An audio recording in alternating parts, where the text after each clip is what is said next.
That's a wrap for Houston Rockets Summer League, the final game of Summer League action. Jabari Smith Jr. continuing to look like a possible defensive anchor for this Houston Rockets team. Tari Eason continues to impress on the glass as well as scoring the basketball. TyTy Washington getting it done both with the ball in his hands and as an off-ball threat. And Daishen Nix closing out Summer League strong with a 14.7 rebound, 3 assist performance. We're going to break it all down for you right here at Locked On Rockets.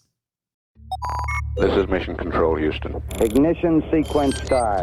The Houston Rockets select Jalen Green and Jabari Smith Jr. T-minus 15 seconds. Guidance is internal. Every time I step on that floor, I'm coming. You're getting somebody who's going to come in with a chip on their shoulder, somebody who's going to come in and compete from day one. 6, 5, 4, 3, 2, 1.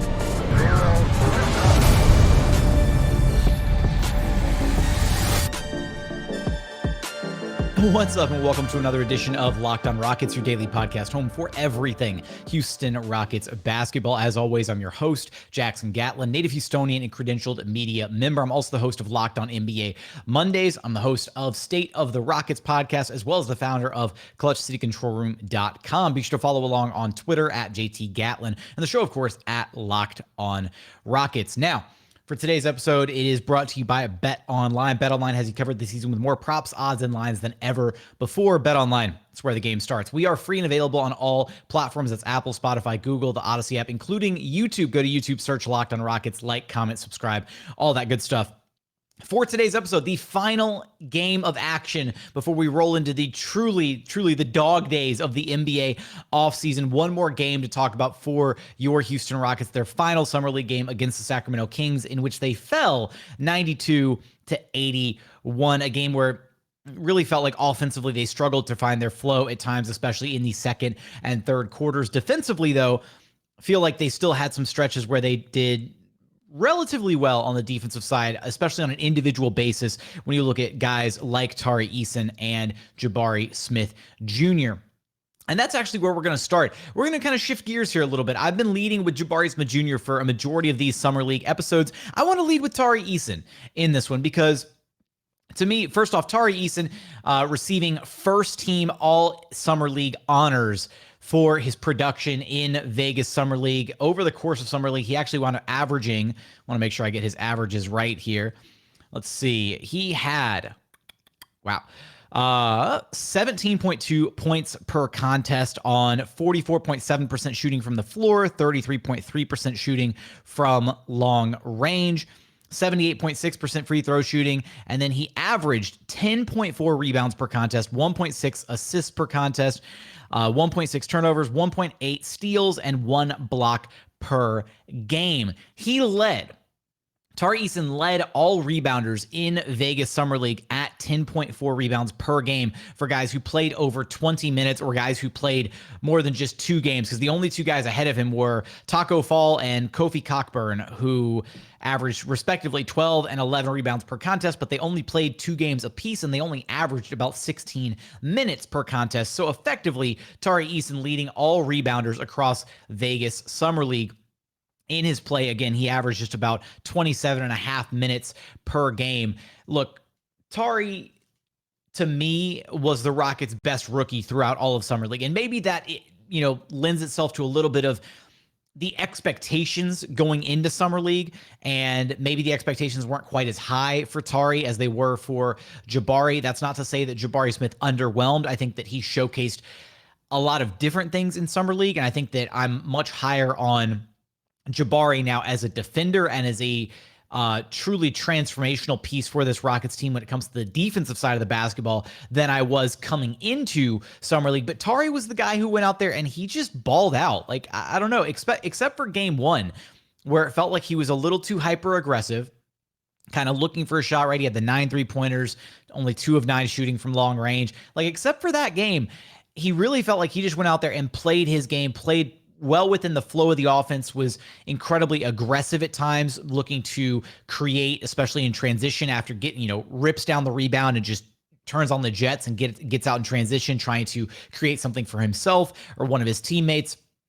Overall, I've been very impressed with what we've seen out of Tari Eason. In fact, he had a play early in the game in this one against the Kings where he actually drove in to the paint, stopped on a dime, spun around, and then finished, as his defender had no idea what move he was making. And that was kind of the first that we'd really seen, rather than just like a brute force finish out of Tari, where we saw some finesse in his game, right? Because a majority of his game right now feels like it's just, I'm just bigger and stronger and faster than you, and I'm going to beat you to the rim. And even if you're there to contest me, I'm going to power up and through you, and I'll dunk you and the basketball, right? That's what his game has kind of felt like through 5 games. So it was nice to see him have a moment where he threw a little finesse in there. He stopped, and rather than just trying to brute force things, finished with a little flair around the rim. I will say that my one caveat to Tari Eason at this point is, again, I've talked about his energy expenditure and the fact that he's going to have to get adjusted to the NBA pace of play and just really figure out how to choose when and where to expend his energy over the course of a game. I do think that offensively, the driving, especially in the half court, needs to be refined a little bit, because I think at times he drives not exactly knowing what he's going to do with the basketball. He's got kind of this patented driving move where he'll drive into the lane, and if he's not exactly beating his man right, sometimes you'll get like the help defender who reaches over with an arm or something, and he'll be driving to the lane, and he takes the ball, and he kind of has this weird, he scoops over his shoulder kind of, and then he'll jump and turn and try to dish the pass out to the corner, to the strong side corner, or just to wherever the open man is.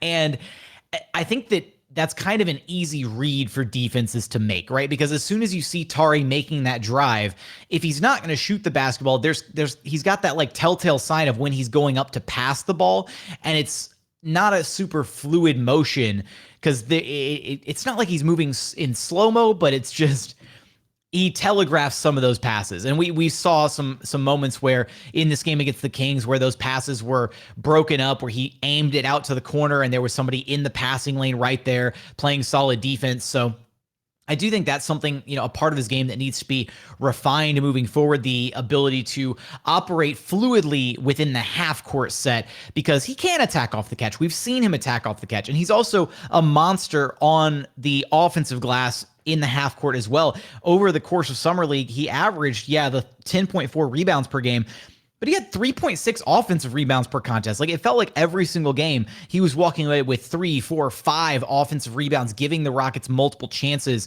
at second opportunities offensively, which is huge. Those types of winning plays on the offensive end can really help your team out. And then again, the defensive side of the ball is no question the fact that he takes pride in his defense. He works hard defensively, and at least on an individual basis, his individual one-on-one defense to this point seems pretty stellar. The team defense is going to take a little bit of work. Not to say he's bad on team defense, but I think that's just something that he's going to have to work up to, the communication element of all that. But right now, hats off to Tari Eason, who is playing well beyond the 17th pick. He's playing like a lotto talent. He earned All-NBA Summer League first team honors. There we go. That's a mouthful of a title. But congrats to Tari Eason for earning that. And yeah, I think, as far as the Rockets' 3 rookies are concerned, he was the most impressive, again, maybe relative towards expectations of the bunch. So coming up, I do want to talk about Jabari Smith Jr., his performance in this final Rockets Summer League game, the anticipation of what he can bring to this Rockets team defensively, what he showcased in this game. He had a monster block, absolutely filthy, on number 42 for the Kings at the end of this game. We're going to talk about all that and more coming up in just a moment after a quick message from our friends over at BetOnline, because BetOnline.net is your number one source for all of your sports betting needs and info. Find all the latest sports developments, league reviews, and news, including this year's Major League Baseball season. They've also got you covered for UFC, MMA, boxing, all the fighting odds you need, golf, you name it, they've got it over at BetOnline. It's your continued source for all of your sports wagering information, including live betting, esports, and more. And right now, you can take a look at who the odds-on favorites are for next year's NBA championship. Right now, the favorites, Milwaukee Bucks plus 600 to win the title next season. Then you got the Boston Celtics at plus 625, Golden State Warriors at plus 650, so not the favorites to repeat next year. And then rounding out the top 5, you got the LA Clippers at plus 700, and then the Phoenix Suns at plus 750. 50. So for all of that and more odds, head to their website today to learn more about the trends and action available to you. BetOnline, it's where the game starts. And continuing on here at Locked On Rockets, your daily podcast home for everything Houston Rockets basketball. Trying a little bit something different with the production value on the show. If you like it, tell me. If you don't like it, also tell me, because I'm, just testing things out. Let's talk a little Jabari Smith Jr. here in the final game of Rockets Summer League. His stat sheet again in this one. We got 12 points, 12 rebounds, 2 assists, 1 steal, 2 blocks. One of them was an absolute monster block. Just 4 of 15 shooting from the floor, 1 of 4 from three-point range, 3 of 3 at the charity stripe. And another game from Jabari Smith where you look at the efficiency, right? You look at the shooting numbers and maybe you're walking away a little bit concerned, right? Jabari's whole thing coming out of college was he's supposed to be this lights out knockdown shooter, and yet he hasn't really had a game where he's, quote unquote, gone off as far as the shooting numbers. In fact, he's had a couple games where he struggled. Game 2 against the OKC Thunder where he took 19 shots and only hit 4 of them. Then he had this game again where he hit another 4 shots, but only on 15 attempts. So the efficiency is not great, right? I'm not going to sugarcoat it. It's not awesome whatsoever. For the entirety of Summer League, Jabari Smith Jr. shot just 37.7% from the floor and then 25.9% from long range.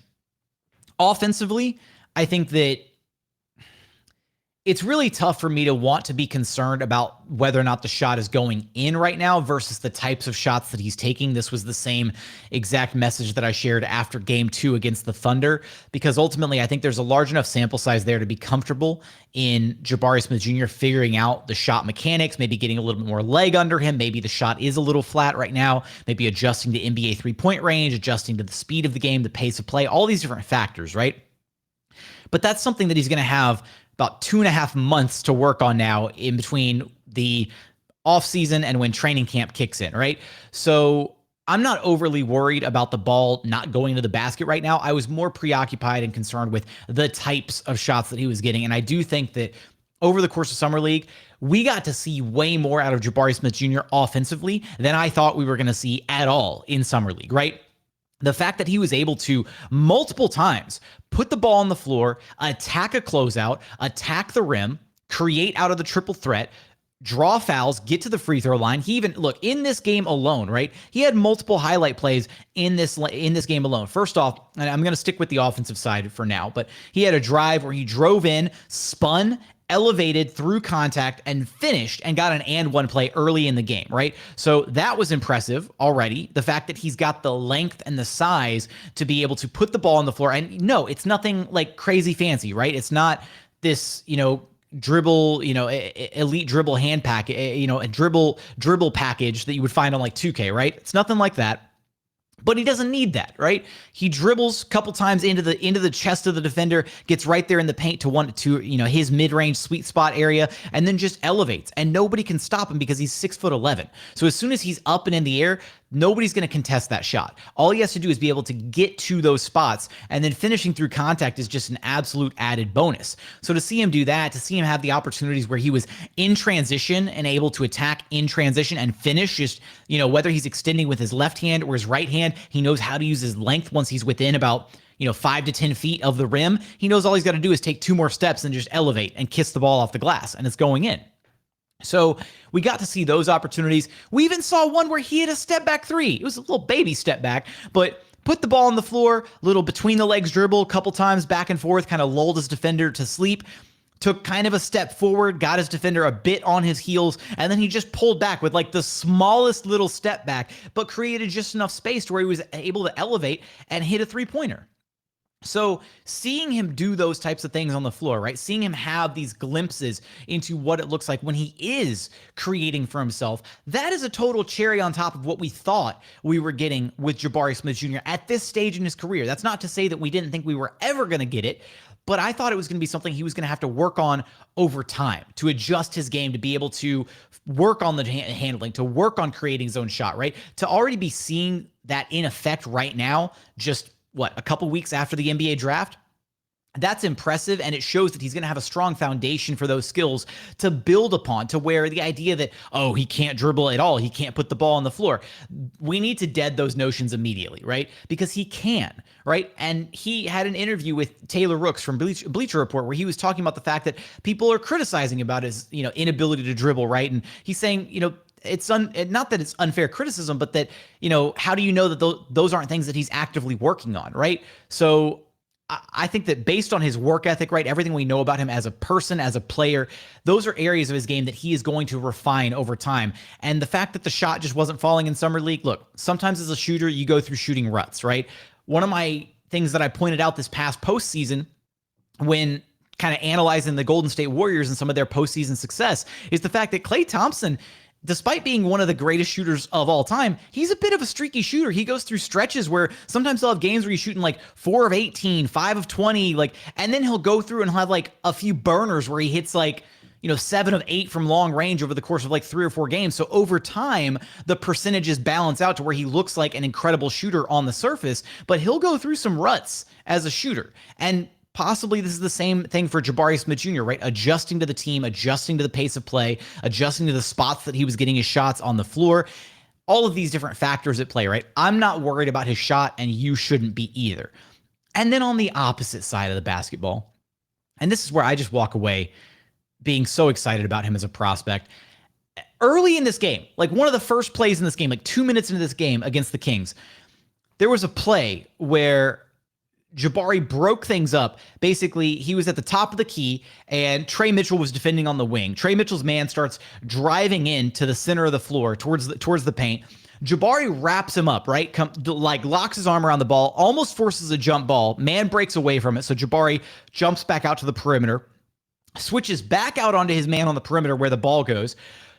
His man then drives into the paint. He forces the turnover on that man, and then not only forces the turnover, recovers the basketball and pushes the ball up in transition and kicks it to TyTy Washington, who got a wide open 3-pointer off of that defensive stop. Unfortunately, TyTy bricked the 3, but like that play, the fact that Jabari was the weak side help, jumped in, wrapped up the basketball on the drive, switched back out to the perimeter, stopped the drive, forced the turnover, did all of that on one possession defensively.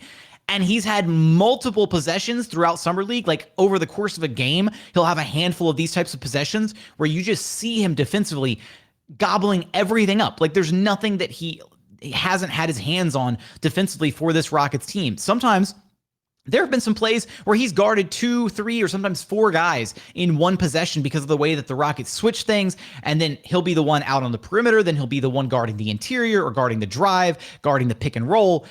He is such a versatile defender, and even more ahead of where I thought he would be at this point defensively, to where I knew that he was going to be at some point an all-NBA caliber defender. He had the desire and the tools, and a lot of defenses just want to at the NBA level. He had all that, right?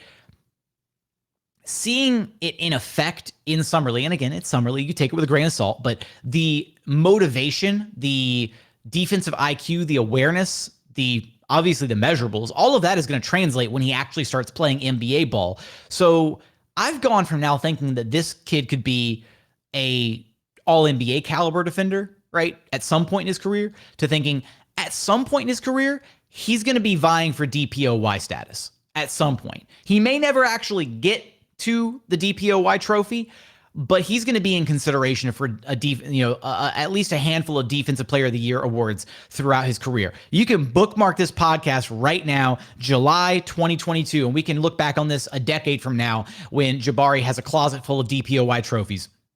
He changes the complexion of the defense for the team that he's playing for. And in this case, obviously, it's the Houston Rockets, right? So having his versatility where he was running at the 5 spot for Rockets in Summer League, having him run at the 4 alongside Alperen Sengun. Maybe you go extra big and you want to run him at the 3 and get a ton of size on the floor. He is such a versatile player that you can put him effectively at any position on the floor, right? And he's going to find success. He's going to be able to guard whoever you ask him to guard. I think at the end of the day, the Rockets are going to task him next season with guarding whoever the best opposing offensive player is, whether that's a wing, whether that's a big, we're going to see just how the Rockets decide to utilize him defensively. If Jae'Sean Tate is in the starting lineup, Maybe they give Jae'Sean the toughest task defensively and give Jabari the second toughest, and then you give KBJ the third toughest task because those are your three best defenders in what we're projecting to be the Rockets starting lineup, and then you're allowed to basically have just Sengun check the big, and then Jalen gets whoever the weakest link is defensively, even though Jalen has improved his defense as well, right? That's a luxury for Jalen Green to not have to worry about checking one of the better players on the opposing team, having other guys on the roster, on the floor in the starting lineup who can handle that task for him. So with Jabari Smith Jr., there's just that intimidation factor for him defensively, right? Where I think that he's going to embody some of that same intimidation factor that a Rudy Gobert does, or that a Chet Holmgren does, right? Or Chet Holmgren is projected to have, right? Where he's just going to be on the floor and drivers are going to think, oh, I can't drive in there. Jabari's in the paint, right? He's lurking. He's going to block me. He's going to send my shot all the way back to the fifth row.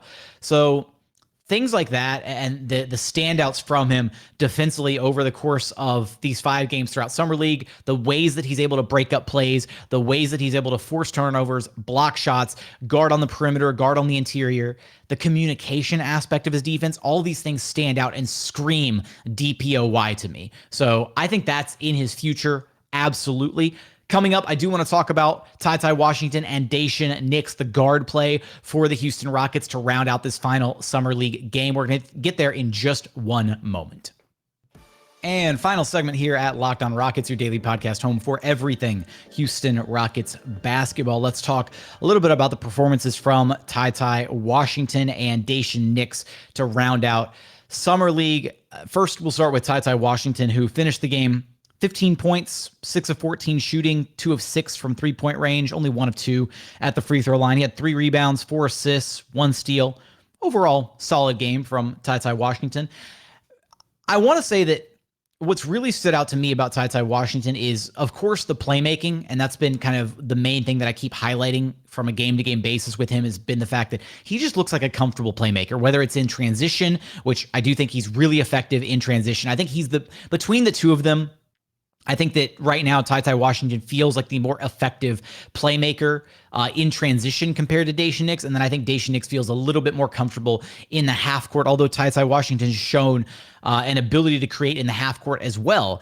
So with TyTy, though, I think what stood out to me across these 5 games, and especially in this last one, is just his ability to both be effective on ball and off ball, right? Where TyTy, you can put the ball in his hands and he can run an offense, right? He can create an advantage, drive it in, pick and roll, run whatever sets you want him to run. He's fine with the ball in his hands. He's also fine without the ball in his hands, right? You put him on the wing, he can attack off the catch. He's fine being a catch and shoot 3-point guy.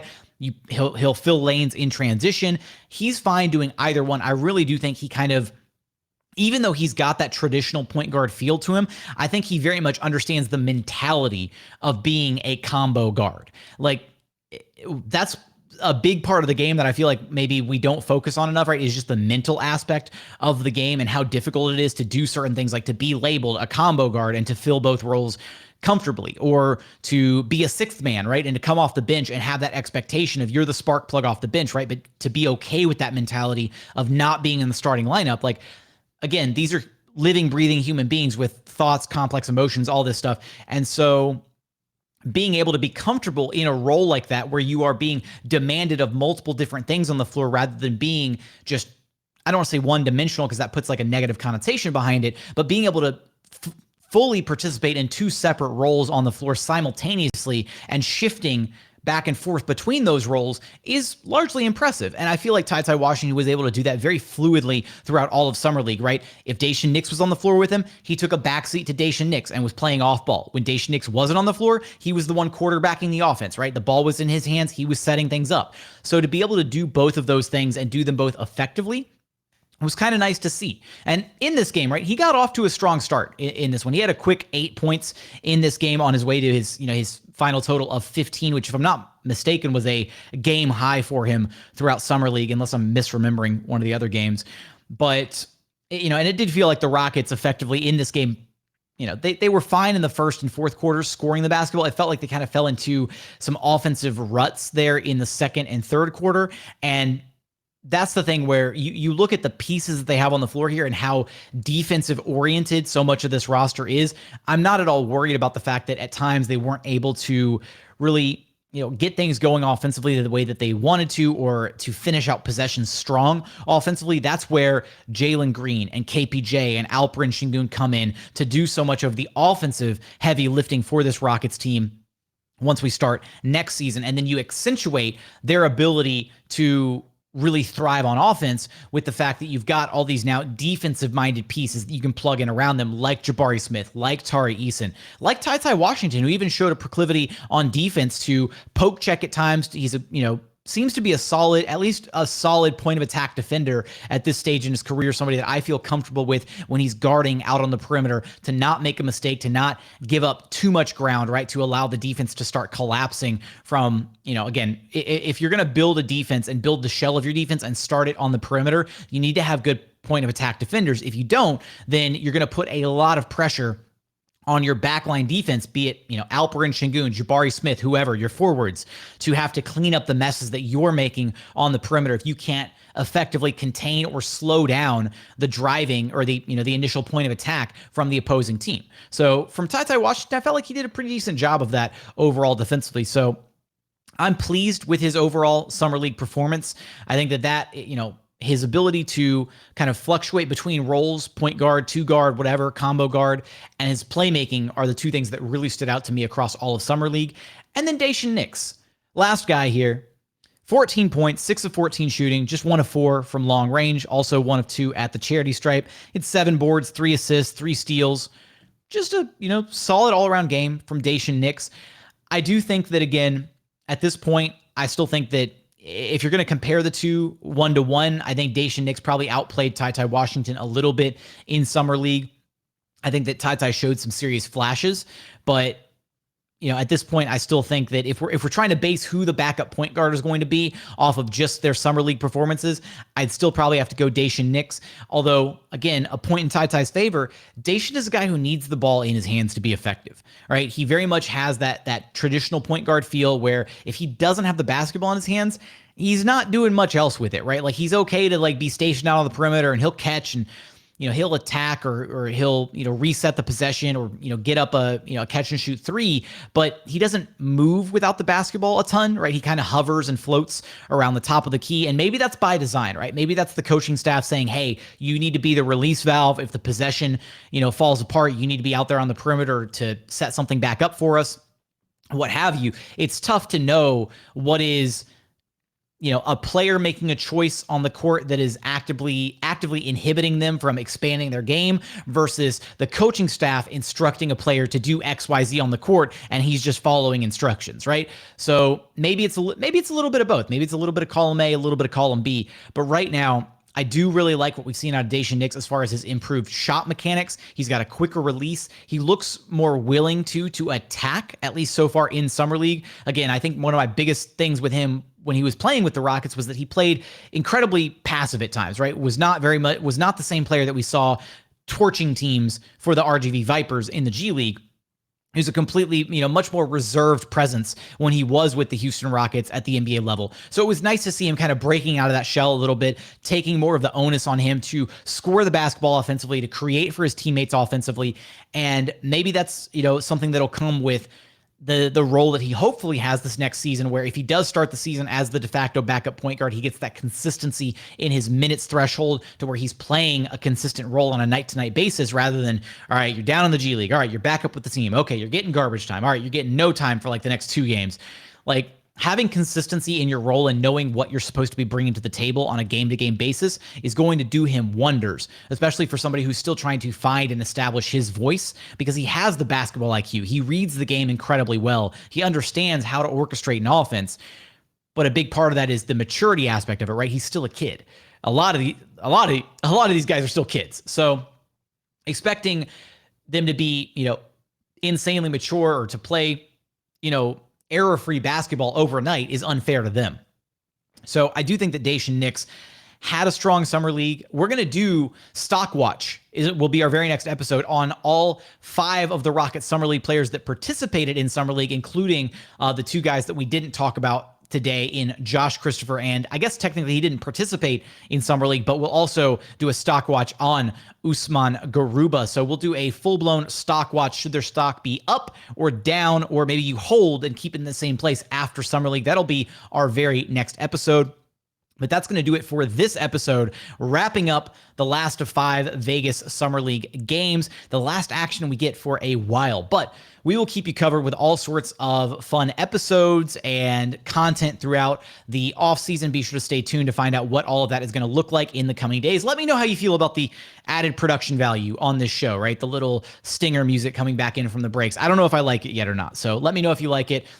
That's going to do it for today's episode. As always, appreciate you for checking out the show. If you haven't done so yet, please consider subscribing wherever you listen to your podcast. That's Apple, Spotify, Google, the Odyssey app, free and available on all platforms, including YouTube. Just go to YouTube, search Locked On Rockets, like, comment, subscribe. Remember, for the house, for the team, for the algorithm.